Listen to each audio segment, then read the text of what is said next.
ನಾವು ಇನ್ನೂ ಯಾವ ಬಿರಿಯಾನಿ ರೆಸಿಪಿ ಇನ್ನೂ ತೋರಿಸಿಲ್ಲ. ದಿಂಡುಗಲ್ಲು ತಲುಪ ಕಟ್ಟಿ ಬಿರಿಯಾನಿ ಟ್ರೈ ಮಾಡೋಣ. ಸರಿ ಬಾ, ಅವ್ರಿಗೆ ತೋರ್ಸಕ್ಕಾಗಿಲ್ಲ ಅಂದ್ರೂ ನಿನಗಾದ್ರೂ ಮಾಡಲೇಬೇಕಲ್ಲ.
ಬಂದ್ರಪ್ಪ, ಬನ್ನಿ ಬಿರಿಯಾನಿ ಲವರ್ಸ್. ಹೆಂಗ್ ಬಂದಿದೆ ಅಂದರೆ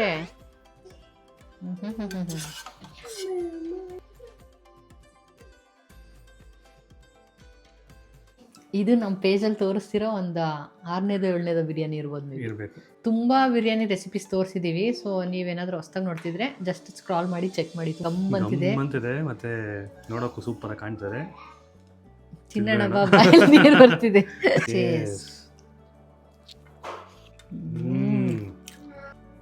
ನೆಕ್ಸ್ಟ್ ಲೆವೆಲ್.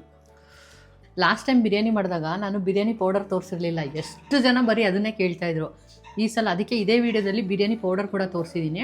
ಎಲ್ಲ ಬಿರಿಯಾನಿಗೆ ಯೂಸ್ ಮಾಡ್ಬೋದು. ಯಾವ ಮೊಸರು ಬಜ್ಜಿ, ಚೇರ್ವಾಗಿರುವ ಏನೂ ಅವಶ್ಯಕತೆ ಇಲ್ಲ, ಹಂಗೆ 2 ತಟ್ಟೆ ತಿನ್ಬೋದು.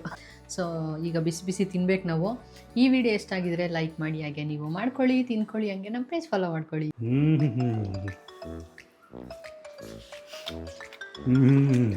ಚಿಕನ್ ಥರ ಬಂದ್ಬಿಡ್ತಲ್ಲ ಸಂಜು.